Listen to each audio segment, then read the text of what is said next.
Ted Bundy serial killer. Ted Bundy एक कुख्यात व्यक्ति 1970 को दशकमा जघन्य अपराधहरूको श्रृङ्खलामा संलग्न थिए। उनी सिरियल किलर, बलात्कारी र नेक्रोफिलियाक थिए। कम्तीमा 20 महिलाको मृत्युका लागि जिम्मेवार थिए। यद्यपि उनले 36 जनाको हत्या गरेको स्वीकार गरे। केही विज्ञहरूले उनको पीडितको वास्तविक संख्या 100 भन्दा बढी हुन सक्ने अनुमान गरेका छन्।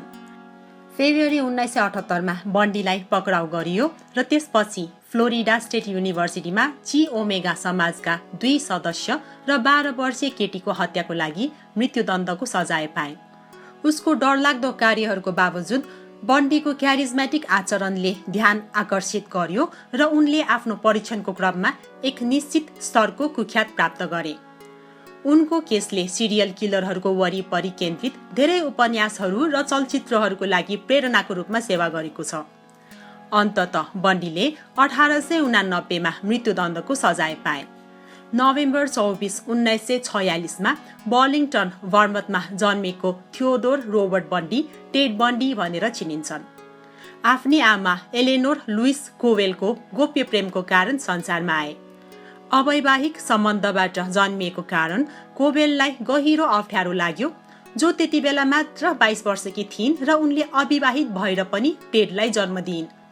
पछि कोवेलले आफ्नो छोरालाई आफ्नो आमा बाबुसँग फिलाडेल्फियामा बस्न लगे।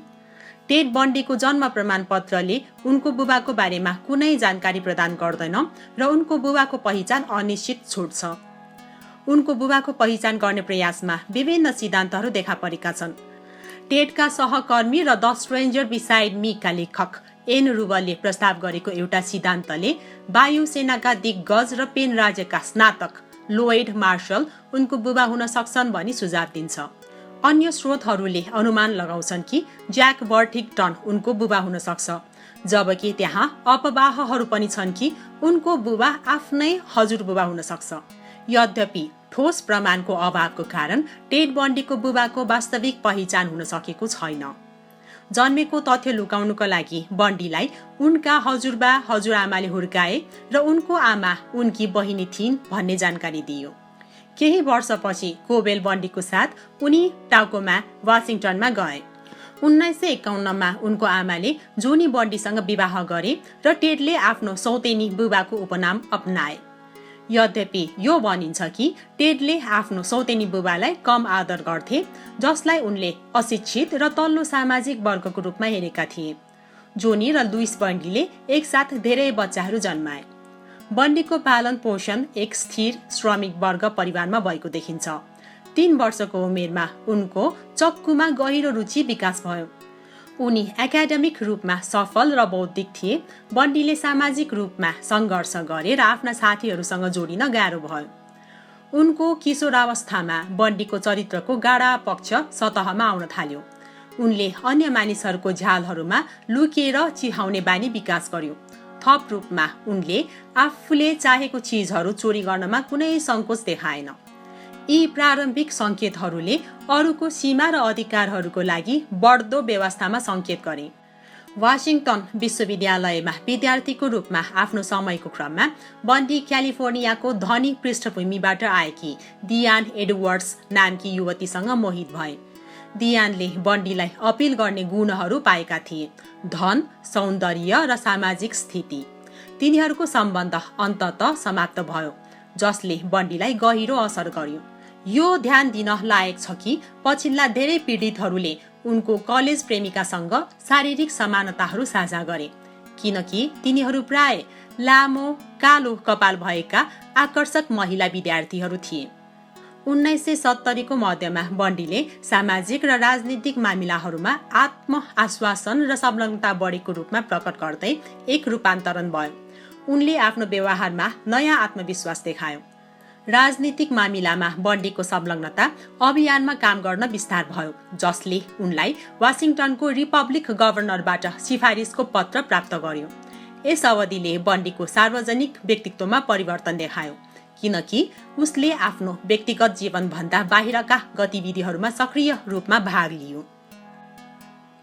बन्डीले 1970 को दशकमा 36 युवतीहरूको हत्या गरेको स्वीकार गरे। यद्यपि यो विज्ञहरूद्वारा अनुमान गरिएको छ कि उनका पीडितहरूको वास्तविक संख्या उल्लेखनीय रूपमा बढी हुन सक्छ, सम्भावित रूपमा 100 वा बढी पुग्न सक्छ। बन्डीको हत्याको वास्तविक अब सधैँ अज्ञात रहनेछ। उसको अपराधहरूले सामान्यतया एक डरलाग्दो ढाँचा पछ्याएको थियो, जसमा उनीहरूको मृत्यु हुनु अघि उनका पीडितहरूलाई बलात्कार र क्रूर कुटपिट समावेश थियो। बन्डीको हत्याको टाइमलाइनको बारेमा बहस चलिरहेको छ। धेरैजसो स्रोतहरूका अनुसार उनले सन् 1974 तिर आफ्नो हत्यारा गतिविधि सुरु गरेको विश्वास गरिन्छ। यस अवधिमा सिएटल क्षेत्र र नजिकैको ओरेगनका धेरै महिलाहरू बेपत्ता भएका थिए। रिपोर्टहरूले सुझाव दिन्छ कि उनीहरू अन्तिम पटक एक जवानको सङ्गतमा देखिएका थिए। टेड जस्तै कपाल भएको मानिससँग बन्डीले आफ्ना पीडितहरूलाई लोभ्याउनका लागि एक सामान्य विधि प्रयोग गर्यो। चोटपटकको बहाना गर्दै र उनीहरूको सहयोग खोज्दै प्राय आफ्नो कारमा उनीहरूलाई भेट्ने गर्थे। दुःखको कुरा, तिनीहरूको दयालु कार्यहरू घातक गल्ती साबित भयो। बन्डीको उल्लेखनीय प्रेमिका मध्ये एक एलिजाबेथ क्लोफर्डले शङ्कास्पद सिरियल किलरलाई पक्राउ गर्न पुलिसलाई सहयोग गर्न महत्त्वपूर्ण भूमिका खेले। उनीहरूको सम्बन्ध सन् 1969 मा सिएटलको बारमा भेटिएपछि सुरु भएको थियो। क्लोफर्ड एकल आमा, खुब रक्सी पिउनुपर्ने महिला थिए। उनीहरूको 6 वर्षको सम्बन्धमा बन्डीले हेरचाह र समर्थन प्रदान गरे र क्लोफर्डले उनलाई न्यानो र मायालु भनेर वर्णन गरे। यद्यपि 1974 सम्म क्लोफर्डले बन्डीको गतिविधिहरूको बारेमा शङ्का गर्न थाले। उनले उनको डेस्कमा मासु काट्ने चक्कु राख्ने, उनको कार्यको बारेमा चिन्ता उठाउने जस्ता विचित्र व्यवहारहरूको बारेमा उनको सामना गरिन्। बन्डी आफ्नो आकर्षण र हेरफेर प्रयोग गरेर उनको चिन्ता हटाउन र उनलाई आश्वस्त पार्न सफल भयो। एलिजाबेथ क्लोफर्डले हत्यामा बन्डीको संलग्नताको बारेमा उनको शङ्काको बारेमा पुलिसलाई सूचित गर्ने प्रारम्भिक प्रयासहरूको बावजुद पुलिसहरूले उनको दाबीलाई विश्वास गरेनन्। फलस्वरूप बन्डी र क्लोफर्ड सँगै रहे।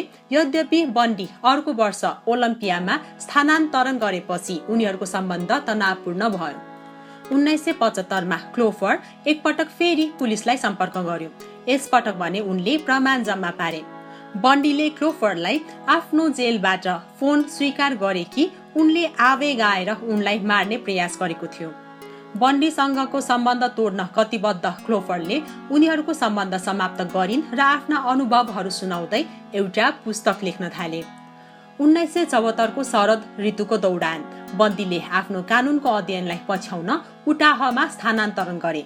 पछि यस क्षेत्रमा महिलाहरू बेपत्ता हुन थाले। अर्को वर्ष कानुनसँग बन्डीको मुठभेडले महत्त्वपूर्ण मोड लियो। उनलाई प्रहरीले नियन्त्रणमा लिएर उनको गाडीको खोजी गरिरहेको थियो। भित्र अधिकारीहरूले चोरबार, अनुहारको मास्क, डोरी र हतकडी सहित चोरी उपकरणहरूको संग्रह पत्ता लगाए।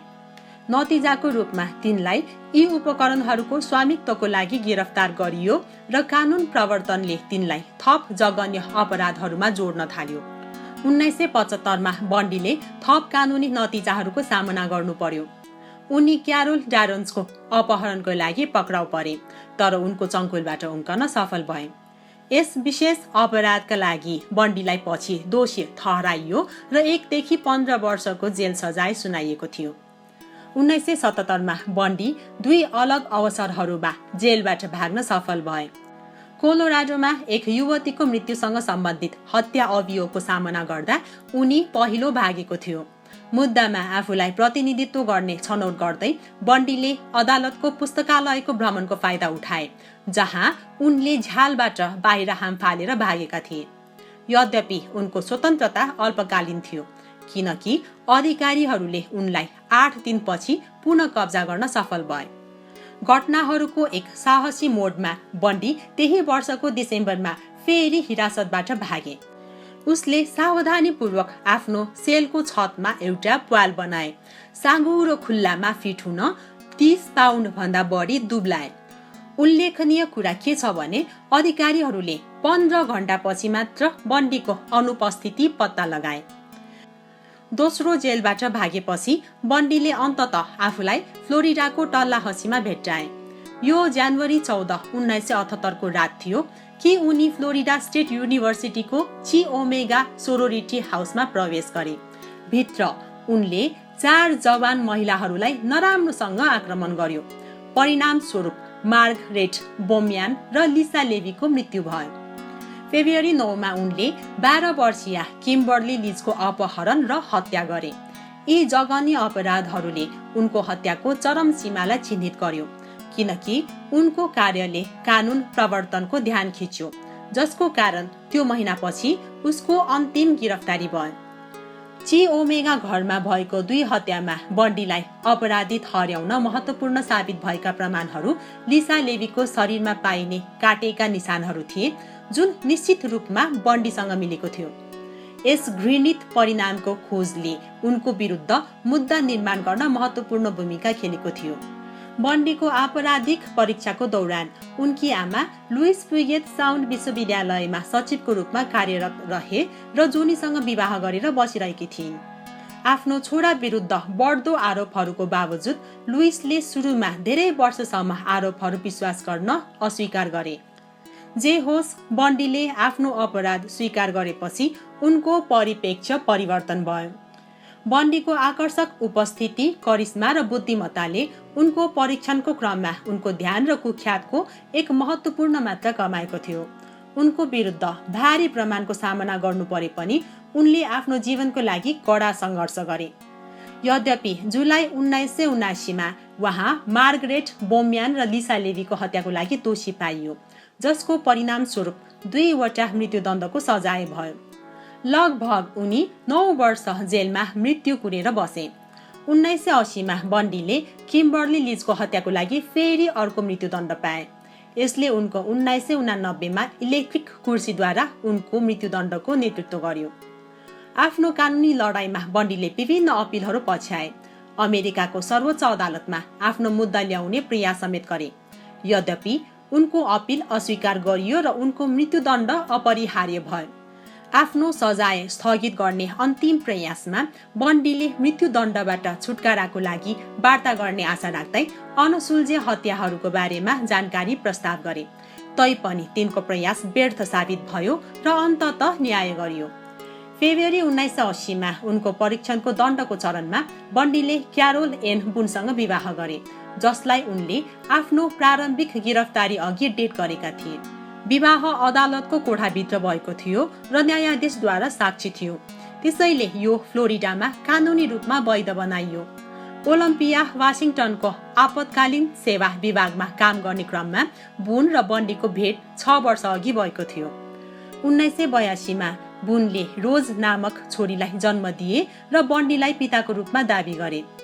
सुरुमा बन्डीको पितृत्वको बारेमा शंका थियो, किनभने जेलमा वैवाहिक भेटघाटलाई अनुमति थिएन।